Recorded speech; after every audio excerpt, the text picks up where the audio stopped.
The High Command had never seen anything quite like the human vessel that drifted into their sensor range. It was smaller than their battle cruisers, sleeker than their destroyers, yet something about its dark hull and unusual energy signatures made Admiral's 4 hearts beat in an uncomfortable rhythm. "What do you make of it, Science Officer Krill?"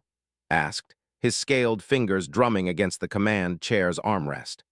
The bridge of the flagship Eternal Dominion hummed with nervous energy as crew members bent over their stations, trying to make sense of the readings. Krill's tentacles writhed as she processed the data streaming across her bio-neural interface. "Sir, the vessel appears to be of human origin, mass approximately 12,000 tons, length 200 meters, but Admiral..." She paused, her chromatophore patches shifting to a troubled purple. "The energy readings don't match anything in our databases." Admiral had been commanding fleets for over 3 centuries.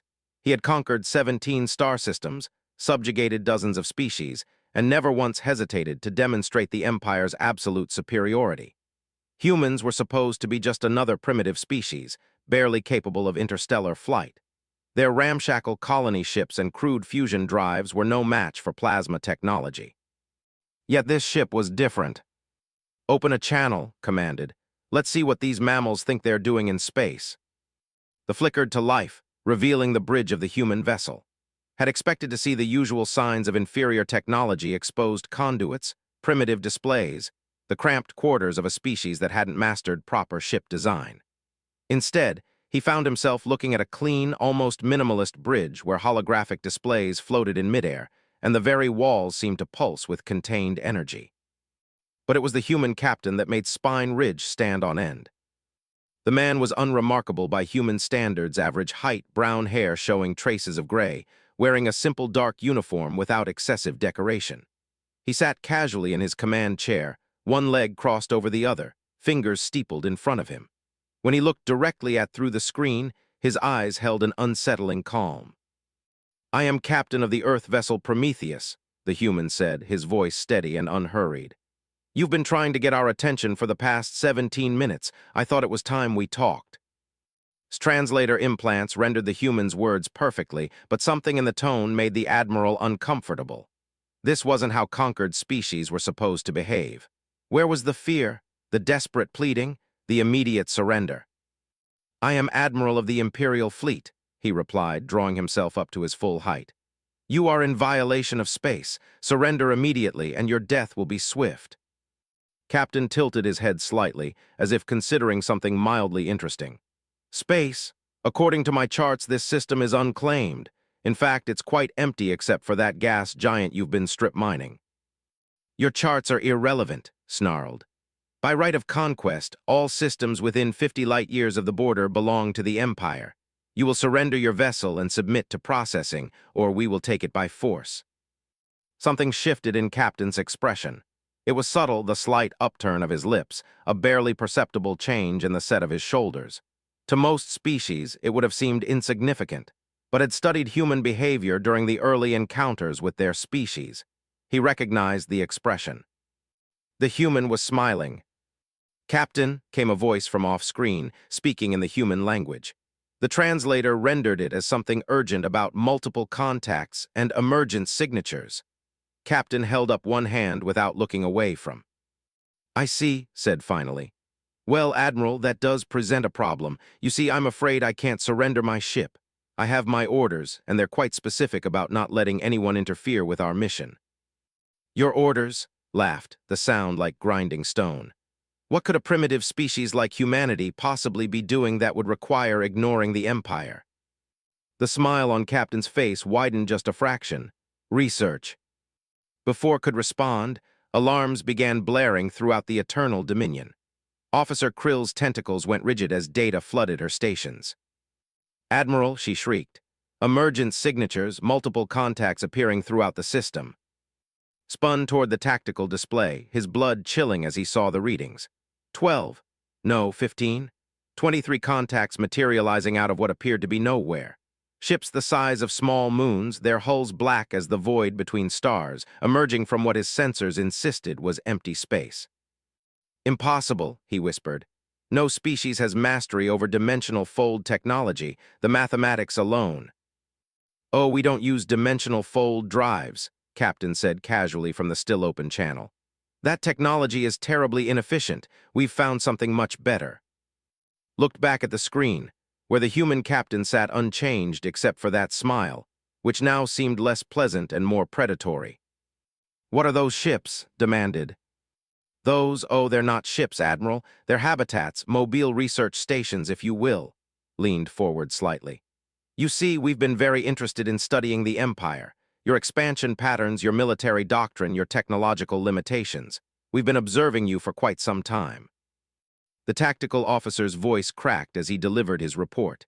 Admiral, the unknown vessels they're not registering as ships at all. Energy output is off the scale, and sir, they're moving. On the display, the massive black shapes began to glide through space with impossible grace. No visible propulsion, no energy trails, just smooth movement that everything understood about physics. Observing us, his voice came out as barely a growl. For how long? Oh, about 200 of your years, replied. Ever since you conquered the Republic, that was when we first became aware that you might pose a threat to developing species in this region. 200 years. The Empire's greatest military expansion, their most glorious conquests, and the humans had been watching the entire time. Not just watching, studying them like specimens in a laboratory. Impossible, repeated. We would have detected any surveillance. Would you? Smile never wavered. Tell me, Admiral, in all your years of conquest, have you ever encountered a species that could manipulate gravity, that could fold spacetime like origami, that could exist in 11 dimensions simultaneously? Each question hit like a physical blow.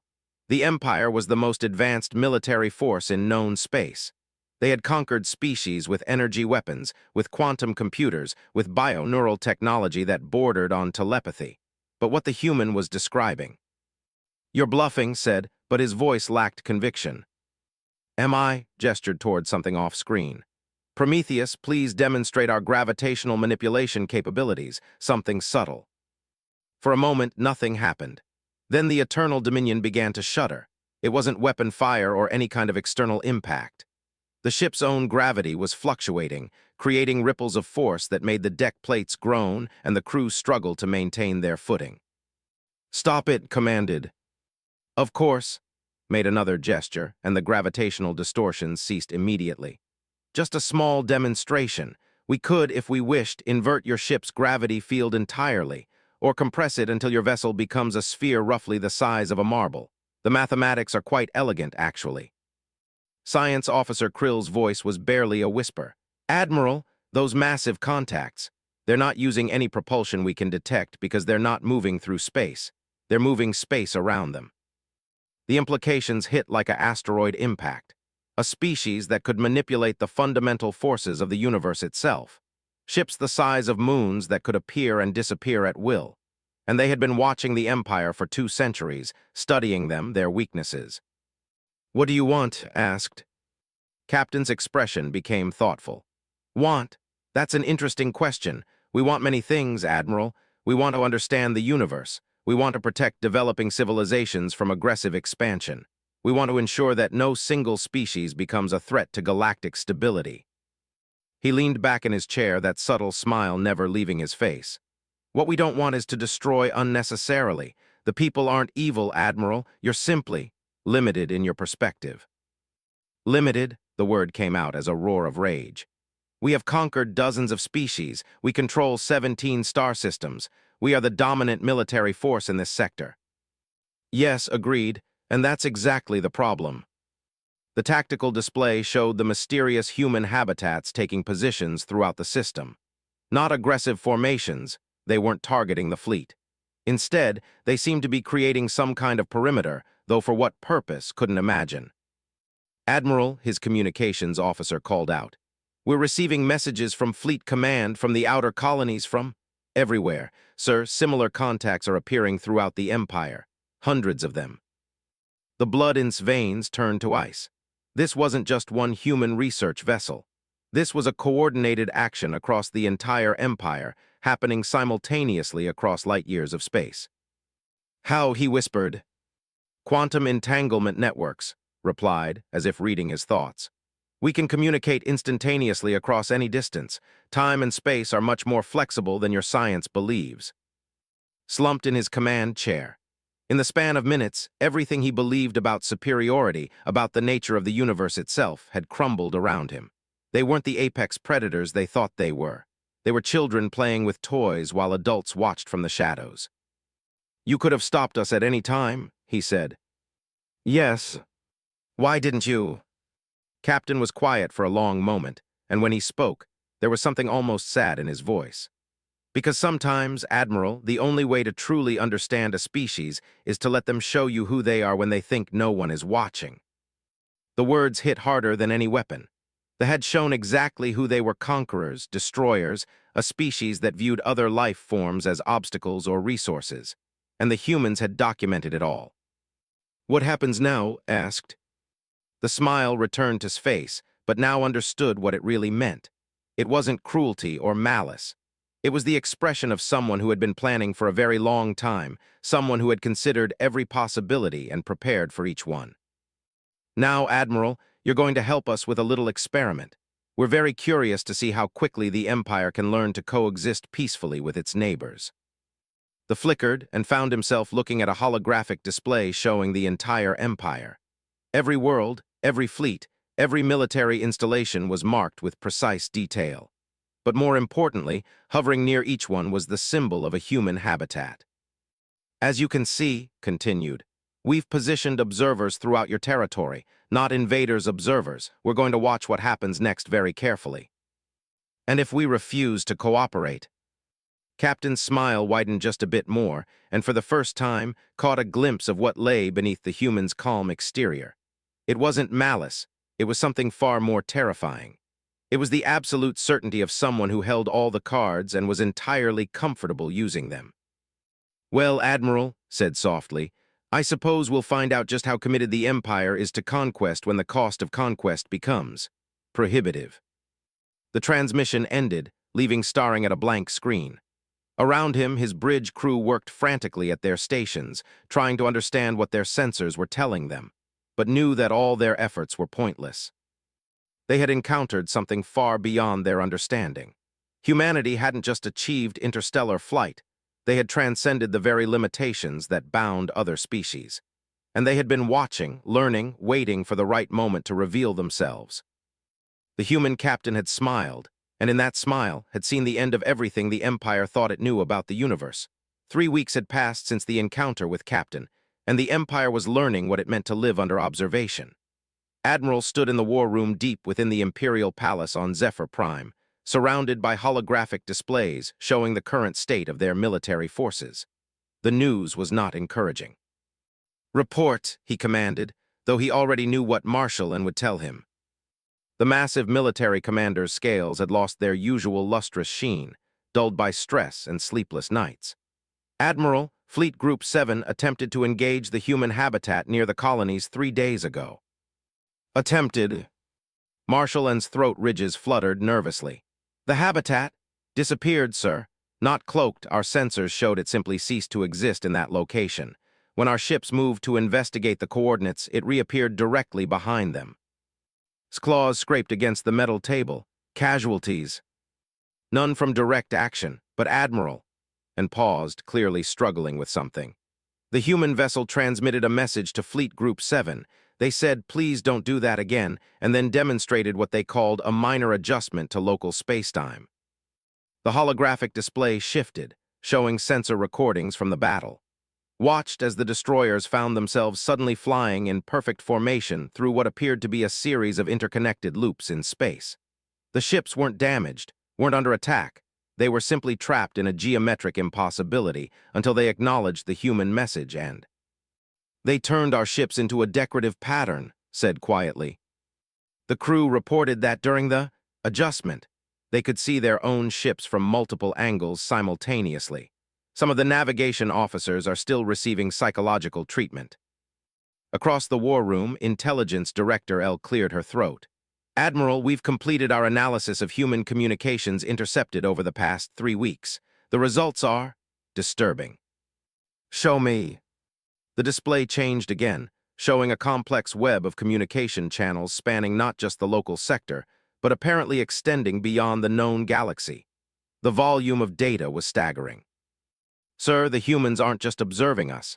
They're observing everyone, every species, every civilization, every inhabited system within a radius of what appears to be several thousand light years. El's voice grew quieter. Admiral, we've identified references to over 12,000 distinct civilizations in their databases. 12,000 civilizations. The Empire, in all its glory, had made contact with perhaps 50 species. They had thought themselves masters of a significant portion of the galaxy, but they were apparently just one small entry in a vast catalog. There's more, sir, El continued.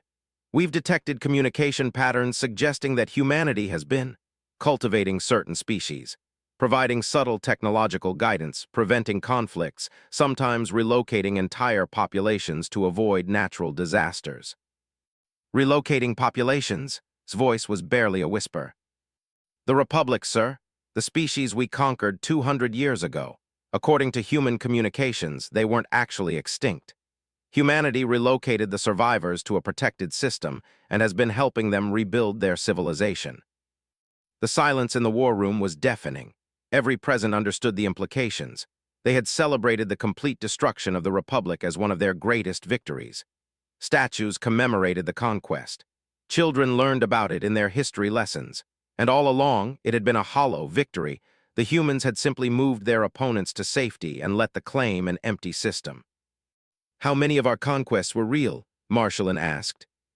Unknown, sir. But preliminary analysis suggests that at least 6 of our conquered systems show signs of human intervention prior to our arrival. Felt something inside him breaking, not just his pride, though that was certainly shattered. It was his understanding of reality itself. The Empire wasn't a mighty conquest machine. They were a case study in aggressive behavior, allowed to succeed only when their victories meant nothing. Sir, communications officer called from across the room. We're receiving a priority transmission from the human habitat in this system. Captain requests to speak with you directly. Straightened his uniform and activated the communication array. Captain's image appeared before them, still sitting in that same casual position, still wearing that subtle smile. Good afternoon, Admiral, said pleasantly. I hope you don't mind the interruption, but I thought you might be interested in today's lesson. Lesson tried to keep the growl out of his voice. Oh yes, you see, we've been conducting various educational demonstrations throughout your empire. Today's topic is industrial capacity.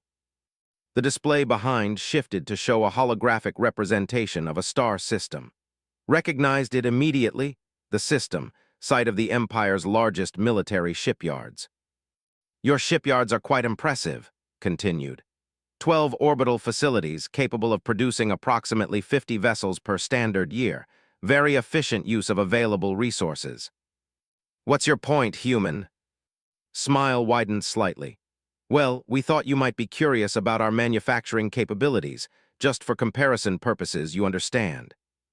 The holographic display changed, showing what appeared to be empty space near a young star system. Then, as watched, the space began to shimmer and distort. Geometric patterns emerged from the quantum foam itself, assembling into structures of impossible complexity and beauty. This is one of our manufacturing systems, explained conversationally. It's what you might call a self-organizing production matrix. Instead of building ships, we grow them directly from modified space-time. Watched in horror as the patterns in space began producing vessels. Not just 1 or 2, but dozens, then hundreds, then thousands. Each ship emerged fully formed and operational, sprouting from reality itself like flowers blooming in an impossible garden. Production rate varies depending on need, continued, but we can generally manage about 10,000 vessels per day from a single matrix. Of course, these aren't quite comparable to your ships. The display zoomed in on one of the newly created vessels. It was easily 10 times the size of a battle cruiser, and the energy readings were incomprehensible. These are what we call scouts, said. Lightly armed exploration vessels. Our actual warships are quite a bit more substantial. Marshallin made a choking sound. 10,000 ships per day. Oh, that's from just one matrix. We have approximately 40,000 such facilities distributed throughout our territory. The mathematics were staggering. If the humans were telling the truth, they could produce more warships in a single day than the entire empire had built in its thousand-year history. And those ships were individually more powerful than anything in the fleet. "Why are you telling us this?" asked. Captain leaned forward, and for a moment, his expression became serious. "Because, Admiral, we want you to understand the situation clearly. We're not threatening you. Threats imply uncertainty about outcomes. We're simply helping you see the mathematical reality of your position." The holographic display shifted again, showing a comparative analysis. Military strength was represented by a small red bar. Human military capacity appeared as a blue bar that extended far beyond the edge of the display. "You see," continued, "from our perspective, the question was never whether we could defeat the Empire. The question was whether we should, and if so, what lessons we wanted the galaxy to learn from that defeat." Felt the last of his military pride crumble. And what lesson would that be? "That aggression without wisdom leads to irrelevance," replied. "But more importantly, that intelligent species have the capacity to choose cooperation over conquest." The transmission paused for a moment and seemed to be listening to something off-screen. When he returned his attention to his expression had shifted to something almost apologetic. "I'm afraid we have a situation developing, Admiral. One of your frontier governors has decided that our demonstrations are a bluff. Governor of the Outer Rim Territories has launched a full military assault on the human habitat in his system." His blood chilled. Governor was known throughout the Empire for his aggressive nature and his refusal to accept any challenge to authority. "He's attempting to destroy our habitat with massed plasma bombardment," continued. "Of course, the attacks aren't having any effect, but we're concerned about the precedent this sets." "What do you intend to do?" asked, though he was afraid he already knew. Captain's smile returned, but now it carried an edge of sadness. "Well, Admiral, we're going to have to provide a more comprehensive demonstration of human capabilities. We had hoped to avoid this, but Governor seems determined to test our resolve." The display showed the Outer Rim system in real time. Could see the fleet, 3 full battle groups, nearly 100 warships surrounding what appeared to be a single human habitat. Plasma fire from dozens of vessels was converging on the human installation, creating a light show that should have vaporized anything within 1,000 kilometers. Instead, the human habitat sat unchanged in the middle of the bombardment, apparently absorbing the energy without any visible effect. "Governor has refused our request to cease fire," said. "So we're going to show him, and by extension the rest of your empire, what happens when humanity stops being patient." The human habitat began to change. Its surface rippled like liquid mercury, then began to expand.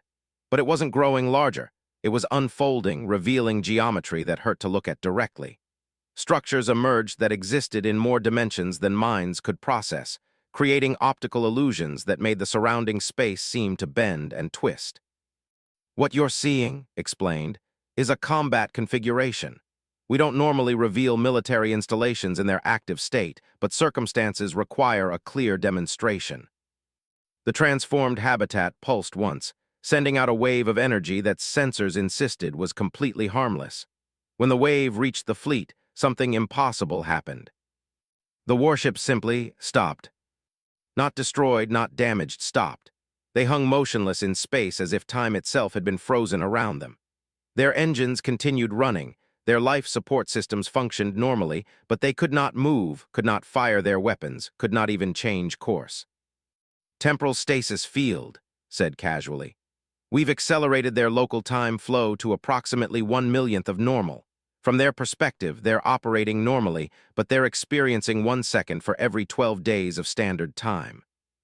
Stared at the display, the implications were staggering. They're trapped. Only until they choose to surrender. The field will release them the moment Governor acknowledges human authority in this matter. Paused. "Of course, from their perspective, they'll only be trapped for a few subjective minutes. From our perspective, they could remain frozen for years." The demonstration was perfect in its horror. The humans hadn't destroyed the fleet, they had simply removed it from relevance. The ships still existed, the crews were still alive, but they had been relegated to moving sculptures, preserved in temporal amber until they accepted their new reality. "How many other capabilities like this do you possess?" asked. Captain's smile became enigmatic. "Admiral, What you've seen so far represents approximately 0.01% of human military technology. We have weapons that can erase matter from existence, devices that can rewrite the laws of physics in local space, and instruments that can manipulate consciousness itself. He leaned back in his chair, that same casual posture that had seemed so unremarkable at their first meeting. Now understood it for what it was, the relaxed confidence of someone with such overwhelming power that nothing could threaten them.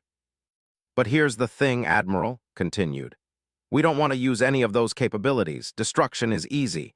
Creation, education, uplift, those are the challenges that interest us. Then what do you want from us? We want the Empire to choose what comes next. You can continue your current path of aggressive expansion, and will continue demonstrating why that's inadvisable until you accept the reality of your situation. Or, Captain's expression became genuinely hopeful. Or you can help us with something much more interesting. You see, Admiral, we've identified 17 civilizations in this sector that are on the verge of achieving interstellar flight. Most of them are currently following peaceful development paths, but a few show concerning aggressive tendencies. Began to understand. You want us to help guide them. The Empire has extensive experience with military organization, with conquest, with the use of force. That experience could be valuable, not for domination, but for protection. There are species out there that make your empire look peaceful by comparison. Some of them are already aware of humanity's existence. The implications were staggering. Humanity didn't just want to defeat the Empire, they wanted to recruit them. Transform them from conquerors into protectors, from destroyers into guardians. And if we refuse? Captain's smile faded entirely, replaced by an expression of infinite patience and absolute determination. Then, Admiral, we'll wait. Time moves differently for us than it does for you. We can afford to be patient for as long as necessary. The transmission ended, leaving the war room in stunned silence. Around him, could see his officers struggling to process what they had witnessed. The Empire hadn't just encountered a superior military force, they had encountered beings who existed on a completely different level of reality. And those beings were offering them a choice, evolution or irrelevance.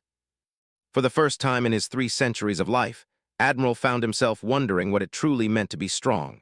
Emperor on the Conqueror had ruled the Empire for over 4 centuries, and in all that time, no one had dared to request a private audience with such urgency. Admiral stood before the imperial throne, his usually perfect military bearing slightly shaken by the weight of what he had to report.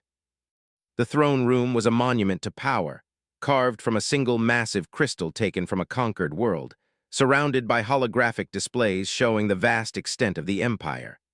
But now those displays felt hollow, like children's toys in the face of what had witnessed. Speak, the Emperor commanded, his ancient voice carrying the authority of absolute rule. Your Majesty, the situation with the humans has evolved. Activated his personal holoprojector, filling the space before the throne with tactical displays. 3 days ago, we received confirmation that Governor's fleet remains trapped in temporal stasis. The humans have made no demands for their release, issued no ultimatums. They're simply waiting. Emperor On's quad-set eyes focused on the display. He had conquered more worlds than any in history, had personally led the assault on the crystalline cities of Ax. Fear was not an emotion he was familiar with. And this concerns you, why, Admiral? Because, Your Majesty, we've discovered what they're waiting for. Gestured, and the display changed to show a section of space that had been empty just days before. Now it was filled with activity, not ships, not space stations, but something that easy categorization. What am I looking at? A human construction project, Your Majesty. They're building something around the star in the system. The structure taking shape around the distant sun was beyond anything in engineering. It appeared to be a series of interconnected rings, each one larger than a planet, slowly assembling themselves from materials that seemed to be drawn directly from the star's corona. Intelligence estimates that when complete, the structure will completely enclose the star, continued. Our physicists believe they're constructing what human database fragments refer to as a sphere, a device capable of capturing the entire energy output of a star. Emperor On was quiet for a long moment. The implications were staggering. A single star produced more energy in 1 second than the entire empire consumed in a year. to harness that power completely. How long to complete construction? At current rates, approximately 6 standard months. But Your Majesty, that's not what concerns our analysts most. Explain. His throat ridges fluttered nervously. The construction is being carried out entirely by automated systems. No human crews, no oversight. They're building a stellar engineering project the size of a solar system as a side project while they wait for Governor to make his decision. The Emperor rose from his throne, his massive frame casting shadows across the crystal floor. Show me their communications. The display shifted again, showing intercepts of human communications. Most of it was incomprehensible technical discussions about dimensional matrices and quantum foam engineering. But scattered throughout were casual conversations between human personnel stationed throughout space. Listen to this one, said, highlighting a particular transmission. The voices were translated by computers, but the casual tone came through clearly. Any word on when they are going to make their choice? A female voice asked. Captain thinks another few months, replied a male voice. Apparently their decision-making process is quite deliberate. Fair enough, I finished the preliminary scan of their capital world yesterday. Fascinating architecture, all those crystal formations, very aesthetic. Find anything interesting in their databases? Some excellent poetry, actually. Their literature shows remarkable sophistication. I'm thinking of translating some of their epic cycles into standard for the archives. Just make sure to get proper attribution. Copyright protocols apply even to pre-contact civilizations. The transmission ended, leaving the throne room silent. Emperor On stared at the display, trying to process what he had just heard. They're reviewing our poetry, he asked finally. It gets worse, Your Majesty, said quietly. We've detected similar conversations throughout their network. They're conducting detailed cultural analysis of our entire civilization. Art, music, literature, philosophy, everything. To what end? Unknown, but Admiral hesitated. We've identified references to something they call uplift protocols. From context, it appears to be a standardized process for integrating pre-civilizations into what they term the galactic community. Emperor On felt something cold settle in his stomach. We have conquered 17 star systems. By their standards, Your Majesty, we haven't achieved true interstellar capability. Our ships are limited to fusion drives and chemical rockets. What we consider interstellar flight, they classify as primitive local transport. The Emperor began packing, his claws clicking against the crystal floor. In 4 centuries of rule, he had never encountered a problem that couldn't be solved with sufficient application of force. But how do you apply force against beings who could manipulate time itself? What do they want from us? He demanded. Unknown, Your Majesty, but 3 hours ago we received a direct communication from Captain. He's requested a meeting. With me? With all of us, Your Majesty. He's invited the entire Imperial Council to visit his vessel for what he calls a comprehensive discussion of mutual interests. Emperor On stopped packing. He wants us to come to him. Yes, Your Majesty. He's provided coordinates in the neutral zone between our territory and the human observation posts. He guarantees safe passage and return. The audacity. The Emperor's voice trailed off as he realized the futility of his anger. Audacity required uncertainty about outcomes. What the humans were demonstrating was simple confidence. What does intelligence recommend? Admiral straightened. Your Majesty, Director L's analysis suggests that the humans have been planning this encounter since their initial contact. Every demonstration, every revelation, has been designed to bring us to this point. What point? The point where we accept that we have no choice but to negotiate. The words hung in the air like a death sentence. The Empire, the greatest military force in known space, reduced to supplicants begging for terms. Assemble the council, the Emperor said finally. We'll hear what these humans have to say. 2 days later, the Imperial Council found themselves aboard a human transport vessel, traveling toward coordinates that their navigators insisted should have been empty space. The transport itself was a revelation. No visible controls, no crew, just a comfortable cabin that seemed to anticipate their every need.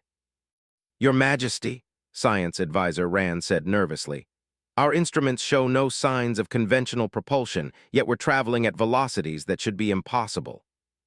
How fast? Emperon asked. Approximately 50 times the speed of light, and accelerating. 50 times light speed. The fastest vessels could manage .2 light speed, and only for short bursts. Whatever was carrying them existed in a completely different category of technology. We're approaching the coordinates, Admiral reported, and, Your Majesty, you need to see this. Through the transparent aluminum viewing ports, they could see their destination. It wasn't a ship in any conventional sense. It was a structure that seemed to exist partially in normal space and partially elsewhere. Geometric forms that hurt to look at directly, surfaces that reflected light in colors that had no names, and a sense of vast intelligence watching from behind every curve and angle. Welcome to the synthesis, Captain's voice came through the transport's communication system. Please don't be concerned about the architecture. It's designed to interface with 11 dimensions simultaneously, which can be disorienting for species limited to 4-dimensional perception. The transport docked with impossible smoothness, and the delegation found themselves in a reception chamber that description. The walls seemed to be made of crystallized spacetime, and the floor appeared to be solid light.